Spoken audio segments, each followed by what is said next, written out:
بسم اللہ الرحمن الرحیم ان اللہ و ملائکتہ یصلون علی النبی یا ایھا الذین آمنوا صلوا علیہ وسلموا تسلیما۔ من کے پڑھیے الصلاۃ والسلام علیک یا سیدی یا رسول اللہ وعلی آلک واصحابک یا محمود رب العالمین۔ معزز سامعین و ناظرین، آج سورہ بقرہ کی آیت نمبر 58 اور 59 کی تفسیر آپ کی خدمت میں عرض کروں گا۔ اللہ جل مجدہ الکریم کی بارگاہ میں دعا گو ہوں کہ مالک میری زبان پر کلمہ حق جاری فرمائے۔ اللہ ہم سب کو قرآن و سنت کا فہم عطا فرمائے۔ اللہ جل شانہ نے اپنی لارائن کی دام میں ارشاد فرمایا وَإِذْ قُلْنَا ادْخُلُوا هَٰذِهِ الْقَرْيَةَ، یاد کرو جب ہم نے کہا ان بنی اسرائیل کے لوگوں کو کہ اس بستی میں داخل ہو جاؤ، فَكُلُوا مِنْهَا، اس بستی سے کھاؤ، مِنْ حَيْثُ شِئْتُمْ، جہاں سے تمہارا جی چاہے، راغداً بغیر روک ٹوک کے، وَادْخُلُوا الْبَابَ سُجَّدًا، دروازے میں سجدہ کرتے ہوئے داخل ہو جاؤ، وَقُولُوا حِطَّةٌ، اور تم کہو اللہ معافی، نغفر لکم خطایاکم، ہم تمہاری خطائیں بخش دیں گے، وَسَنَزِيدُ الْمُحْسِنِينَ، ہم نیکوکاروں کو اور بھی زیادہ عطا کریں گے۔ اس آیت کا پس منظر یوں ہے کہ جب ان بنی اسرائیل کے لوگوں نے حضرت موسیٰ علیہ السلام کی بے ادبی کی اور کہا اے موسیٰ آپ اور آپ کا رب جا کے لڑے قوم عمالقہ کے ساتھ، ہم تو یہاں بیٹھے ہیں۔ وادی طی کے اندر وہ کئی سال تک گردش کرتے رہے۔ اب وہاں پہ اللہ تعالیٰ نے من سلوہ بنی اسرائیل کے لوگوں پہ نازل کیا، ایک طرح کا کھانا کھا کے کہ یہ اکتا گئے۔ انہوں نے اپنی اس مصیبت کا ذکر حضرت موسیٰ علیہ السلام سے کیا تو رب تعالیٰ فرماتا ہے کہ ہم نے اپنے نبی کے ذریعے تمہیں اس سے بھی نجات دی۔ رب فرماتا ہے کہ پھر ہم نے یوں کیا کہ جس آبادی کی طرف تم نے جانا ہے وہ ملک شام کی وادی، اب یہاں جو بستی کا ذکر آیا وہ بیت المقدس کی وادی اریحا ہے۔ اس کے اندر گو کہ مفسرین کا اختلاف بھی ہے، بعض کہتے ہیں بیت المقدس کی دوسری وادی تھی، بعض کہتے ہیں اریحا وادی تھی۔ اب وہاں پہ قوم عمالقہ جو بڑی ظالم اور جابر قوم تھی وہ قابض ہو چکی تھی، اور رب نے بنی اسرائیل پہ اپنے محبوب کے صدقے حضرت کلیم اللہ موسیٰ علیہ السلام کے صدقے ان پر کرم یہ کیا کہ وہ جرت والی، قوت والی، طاقتور قوم ان کمزوروں سے ڈر کے بھاگ گئی۔ اب اپنا علاقہ خود بخود خالی کر گئی، جتنا وہاں غلہ تھا، میوے تھے، ساز و سامان تھا، علاقوں کے علاقے وہاں پہ سامان سے بھرے ہوئے تھے، وہیں سامان چھوڑ کے یہ فرار ہو گئے۔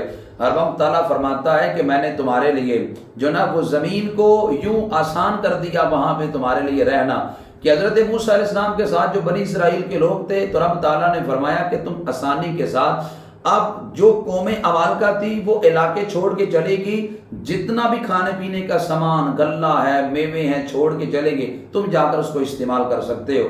فرمایا وہ سارے کا سارا شہر تمہارے لیے ہے، نعمتیں تمہارے لیے ہیں، وہاں پہ چلے جاؤ، بس دو کام وہاں جاتے ہوئے تم نے کرنے ہیں۔ پہلا کام یہ کرنا ہے کہ تم نے جھکتے ہوئے عاجزی کے ساتھ اس دروازے میں داخل ہونا ہے۔ نمبر 2 تم نے کیا ہے یا اللہ ہمیں معاف کر دو، تکبر کا جملہ کوئی نہ بولو، شکر کرو اور کہو یا اللہ ہمیں معاف کر دے۔ اللہ فرماتا ہے گناہ معاف بھی کروں گا، نیکوکاروں کو اور زیادہ بھی عطا کروں گا۔ اب یہ رب تعالیٰ نے ان لوگوں کو حکم دیا۔ اب بیت المقدس کی یہ جو اریحا وادی تھی، اس وادی میں ایک دروازہ لگا تھا، آج بھی وہ دروازہ موجود ہے، اسے باب حطہ یا باب القبہ کہتے ہیں۔ آج بھی مسلمان اس دروازے کی زیارت کے لیے جاتے ہیں اور اس کے اندر سے گزرتے ہیں، اور گزرنا اپنے لیے باعث شرف سمجھتے ہیں۔ جیسا کہ حضرت ابو لبابہ کا جو ستون تھا، اس ستون کے ساتھ جا کر لوگ کھڑے ہو کر توبہ کرتے ہیں، جسے ستون توبہ کہتے ہیں۔ اور جس طرح لوگ مدینہ منورہ میں جاتے ہیں اور جا کر وہاں پہ جانا اپنے لیے باعث بخشش سمجھتے ہیں، تو یہ عظیم سعادتوں کی بات ہے۔ تو اس وجہ سے اللہ تعالیٰ نے بیت المقدس کے متبرک اس دروازے کے اندر داخل ہوتے ہوئے انہیں یہ حکم دیا، ایک تو جھکتے ہوئے جانا ہے، دوسرا تم نے معافی مانگنی ہے۔ ہمارے مفسرین نے اس آیت کے ضمن میں حضرت بابا فرید الدین گنج شکر رحمۃ اللہ تعالیٰ کے بہشتی دروازے کی بھی اصلیت اسی آیت سے اخذ کی ہے کہ وہ بھی ایک برکت والا دروازہ ہے۔ لیکن میں اس آیت کے ضمن کے اندر تھوڑی سی اس کی تفصیل عرض کرنا چاہتا ہوں کہ آیا یہ حضرت بابا فرید الدین گنج شکر علیہ رحمہ کے مزار اقدس پہ جو بہشتی دروازہ بنا ہے، اس کی اصلیت کیا ہے اور یہ کب سے بنا ہے، یہ کس نے بنایا اور کیوں بنایا گیا ہے؟ ہوا یوں تھا کہ حضرت بابا فرید الدین گنج شکر رحمۃ اللہ تعالی علیہ اپنے مرشد گرامی حضرت خواجہ قطب الدین بختیار کاکی رحمۃ اللہ تعالی علیہ کی بڑی خدمت کرتے تھے۔ حضرت بابا صاحب نے اپنے مرشد گرامی کی 12 سال خدمت کی، اور خدمت کا انداز یہ تھا حضرت بابا فرید الدین گنج شکر سارا دن اپنے مرشد کی خدمت کرتے، رات کا جب وقت ہوتا تو مصلی بچھا کر رب کی بارگاہ میں ساری رات سجدے کرتے۔ یوں 12 سال تک حضرت بابا صاحب نے سو کے نہ دیکھا۔ جب مرشد گرامی نے مرید کی سچی محبت کو دیکھا تو فیض دے کر نوازا اور کہا پاک پتن میں جا کر دین کی خدمت کرو۔ پاک پتن ڈاکوؤں کا علاقہ تھا۔ حضرت بابا صاحب فرماتے ہیں میں دلی سے نکلا پاک پتن جانے کے لیے، میں 12 سال تک سو کے نہ دیکھا تھا۔ فرماتے ہیں راستے کے اندر درخت کی ٹھنڈی چھاؤں کو دیکھ کر میں نیچے آرام کرنے کے لیے لیٹا، اوپر چڑیاں چہچہا رہی تھیں۔ بابا صاحب فرماتے ہیں کہ چڑیوں کی چہچہاہٹ کی وجہ سے مجھے نیند نہ آئی، اچانک میری زبان سے نکلا او مر جانیو۔ فرماتے اتنا زبان سے نکلا ساری کی ساری چڑیاں مر کر نیچے گر پڑی۔ حضرت پیر سید مہر علی شاہ رحمت اللہ تعالی علیہ ایک دن اسٹیشن کے اوپر بیٹھے ہوئے تھے تو ایک ہندو آ گیا۔ حضرت پیر مہر علی شاہ صاحب بیٹھ کر تسبیح پڑھ رہے تھے، ہندو آ کر اس نے یہاں پہ پستول لگایا ہوا تھا، آ کر کہنے لگا پیر مہر علی شاہ صاحب سے حضور یہ کیا ہے؟ تو حضرت پیر مہر علی شاہ صاحب فرمانے لگے تو نے یہ لٹکایا یہ کیا ہے؟ کہنے لگا یہ میرا ہتھیار ہے۔ تو پیر مہر علی شاہ صاحب فرمانے لگے یہ تسبیح میرا ہتھیار ہے۔ وہ ہندو وہ سکھ آگے سے کہنے لگا کہ آپ کے ہتھیار کا کمال کیا ہے؟ پیر مہر علی شاہ صاحب فرمانے لگے تیرے ہتھیار کا کمال کیا ہے؟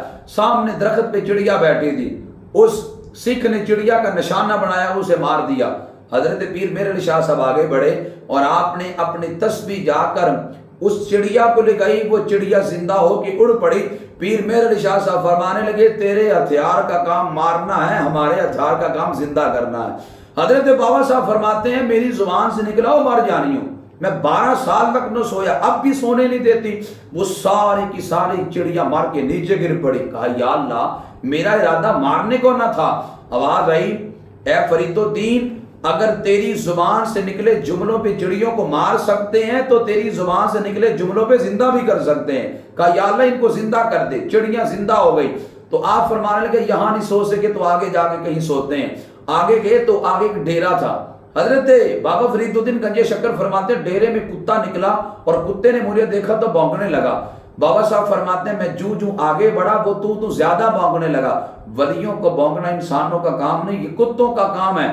حضرت بابا صاحب فرماتے کتا مجھے بھونکنے لگا۔ حضرت بابا فرید الدین گنج شکر فرماتے ہیں میرے دل میں خیال آیا اس کتے کے ساتھ بھی جنگل کی چڑیوں سا معاملہ نہ کریں۔ بابا صاحب فرماتے ہیں ابھی میرے دل میں خیال آیا، ڈیرے کے اندر سے خاتون نکلی، خاتون نکل کے کہنے لگی فرید الدین یہ جنگل کی چڑیاں نہیں ہیں، یہ سائیوں کا کتا ہے۔ بابا صاحب فرماتے ہیں میری آنکھوں سے آنسو چھلک پڑے۔ میں نے کہا خاتون جنگل میں میرے ساتھ جو چڑیاں کا معاملہ پیش آیا میں جانتا ہوں یا میرا رب جانتا ہے، تجھے کیسے معلوم؟ خاتون کہنے لگی جب میرا نکاح ہوا پہلی رات تھی، میرے خامد نے مجھ سے پانی طلب کیا، مجھے نہیں پتا اس گھر میں پانی کس جگہ پہ پڑا، میں گئی پانی لاتے دیر ہو گئی، خامد سو چکے تھے، میں ساری رات اپنے خامد کے سرانے کھڑی رہی۔ تہجد کا جب وقت ہوا تو کہنے لگی بابا صاحب میرا خامد بڑا نیکوکار تھا، تہجد کا جب وقت ہوا تو مجھے پانی لے کر خادموں کی طرح کھڑے ہوتے اس نے دیکھا، کہا کب سے کھڑی ہو؟ تو وہ عورت کہنے لگی میں نے کہا جب سے تو نے پانی مانگا ہے۔ خاتون کہنے لگی بابا فرید الدین گنج شکر سے میرے خامد کے دل سے آہ نکلی، اس نے کہا یا اللہ اس کو اپنا محبوب بندی بنا لے۔ خاتون کہتی ہے میرے خامد نے میرے حق میں دعا کی، حالت میری یہ ہے بیٹھی میں زمین پہ ہوتی ہوں نظر میری رب کی عرش تک جاتی ہے۔ اب یہ خامد کی خدمت کا کتنا عظیم صلہ ملا۔ حضرت بابا فرید الدین گنج شکر آپ کس قدر اپنے مرشد حضرت خواجہ قطب الدین بختیار کاکی سے پیار کرتے تھے۔ ایک دن حضرت خواجہ قطب الدین بختیار کاکی بیمار ہو گئے تو فرمانے لگے فرید الدین کسی حکیم کے پاس جاؤ اور وہاں سے میرے لیے کوئی دوائی لے کے آؤ تاکہ میں استعمال کر سکوں۔ حضرت بابا فرید الدین گنج شکر کہتے ہیں میں حکیم کے پاس گیا، دوائی لے رہا تھا تو باہر آواز آئی کہ ایک پالکی پہ بیٹھے اللہ کے ولی جا رہے ہیں، جو زیارت کرے گا اللہ جنت عطا کرے گا۔ جنت کا مطلب یہ تھا کہ جو ولی کی زیارت کرے گا گناہ سے نفرت نیکی سے پیار دل میں پیدا ہو جائے گا اور یہ عمل جنت میں لے جانے کا سبب بنے گا۔ حضرت بابا صاحب فرماتے لوگ جوک در جوک اس ولی کی زیارت کر رہے ہیں۔ مجھے کسی نے کہا فرید الدین سارے لوگ اس ولی کی زیارت کر لے تم بھی کر لو۔ بابا صاحب فرماتے میں نے زیارت نہیں کی، میں دکان کے اندر ہو گیا، رش بڑا تھا، میں دوائی لے کر جب اپنے مرشد گرامی حضرت خواجہ قطب صاحب کے پاس لیٹ پہنچا تو مرشد گرامی فرمانے لگے فرید الدین لیٹ کیوں آئے؟ ساری صورتحال بتائی، راستے میں حضور یہ اعلان ہوا کہ ولی گزر رہے ہیں، جو زیارت کرے گا جنت ملے گی۔ تو مرشد پوچھنے لگے فرید الدین زیارت کی ہے؟ کہا حضور نہیں۔ خواجہ قطب صاحب فرمانے لگے جنت نہیں چاہیے؟ حضور چاہیے۔ فرمایا زیارت کیوں نہیں کی؟ کہا حضور ہم ولی کی زیارت کر کے جنتی بن جاتے، جنت میں آپ کی زیارت نہ ہوتی تو ہم نکمے کیا کرتے۔ جب مرشد نے سچی محبت کو دیکھا مرید کی، حضرت خواجہ قطب صاحب نے بابا صاحب کو یوں سینے سے لگایا، وہ سینے سے لگا کے دعا دی، فرمایا فرید الدین آج اس ولی کی جس نے زیارت کی وہ جنتی بنا۔ فرمایا جا جو قیامت تک تیرے دروازے سے بھی گزرے گا اللہ اسے بھی جنت عطا کرے گا۔ اللہ اکبر۔ یوں پھر مرشد کے دل سے دعا نکلی، رب کی بارگاہ میں قبول ہوئی۔ حضرت بابا فرید الدین گنج شکر کے مرید حضرت خواجہ نظام الدین اولیاء محبوب الہی، آپ اور حضرت امیر خسرو حضرت خواجہ نظام الدین کے آگے خلیفہ تھے۔ خواجہ نظام الدین اولیاء نے حضرت امیر خسرو نے مل کر حضرت بابا فرید الدین گنج شکر علیہ الرحمہ کا مزار بنایا، اور پھر حضور علیہ السلام نے خواب میں آ کے فرمایا کہ ایک دروازے کا نام بہشتی دروازہ رکھو، جو وہاں سے گزر جائے، حضور فرمانے لگے گزر کے توبہ کر لے پھر گناہ نہ کرے، اللہ اپنے فضل سے ضرور اسے جنت عطا فرمائے گا۔ اس لیے بہشتی دروازے سے گزرنے کا قطعاً یہ مطلب نہیں کہ بس اس دروازے سے گزر جائے، بعد میں جو مرضی گناہ کرتا رہے وہ بخشا ہوا ہے، وہاں سے گزر جائے پھر توبہ کرے، گناہ نہ کرے، اللہ ان ولیوں کے صدقے اس کو پھر بخش دے گا۔ اب یہ اس آیت مقدسہ سے یہ بات ثابت ہوتی ہے، رب تعالیٰ نے بنی اسرائیل کو کہا کہ اس مقدس وادی کے اندر دروازے سے جھکتے ہوئے جانا ہے اور معافی مانگتے جانا ہے، لیکن ان لوگوں نے کیا کیا؟ مقدس وادی تھی، انبیاء کے ہزاروں انبیاء کے وہاں پہ مزارات ہیں، ہزاروں انبیاء کی وہاں پہ قبریں ہیں، اس وجہ سے بیت المقدس کی وادی برکت والی وادی ہے۔ اللہ فرماتا ہم نے کہا تھا کہ تم جھکتے ہوئے جاؤ، معافی مانگتے جاؤ، لیکن فبدل الذین ظلموا قولا، ظالموں نے بات کو بدل دیا، غیر الذی قیل لہم، جو ان سے کہی گئی تھی اس کے علاوہ اور بات انہوں نے کہہ دی۔ کیا کہا؟ رب نے تو کہا تھا تم نے حتۃ کہنا ہے اللہ معافی، لیکن وہ کہنے لگے حنتۃ، معافی ہمیں نہیں چاہیے، ہمیں گندم چاہیے۔ تو اللہ نے کیا فرمایا؟ فانزلنا علی الذین ظلموا رجزا من السماء، پھر ہم نے آسمان سے ان پر عذاب نازل کیا، بما کانوا یفسقون، یہ ان کی نافرمانیوں کا بدلہ تھا۔ آسمان سے لوگوں پہ طاعون کا عذاب برسا، طاعون کے مرض کے اندر 70,000 کے قریب بنی اسرائیل کے لوگ لقمہ اجل بن گئے۔ اب یہ طاعون کا جو مرض ہے بنی اسرائیل کے لیے تو آزمائش تھی، لیکن نبی علیہ السلام کی امت کے لیے آزمائش نہیں ہے۔ اگر طاعون کے مرض میں کوئی بندہ دنیا سے چلا جائے، اللہ اس بندے کو شہادت کا مرتبہ عطا فرماتا ہے۔ اس لیے شہید کی دو قسمیں ہیں، ایک وہ شہید ہوتا ہے کہ جو حقیقی شہید ہے، یعنی کہ واقع تھا، بالغ تھا، الہی کلمت الحق کی خاطر، اللہ کے دین کی سربلندی کی خاطر میدان میں نکلا، زخم آیا تو وہ شہید ہو گیا، اور بغیر یعنی جب زخم لگا تو بغیر دنیاوی زندگی گزارے وہ شہید ہو گیا۔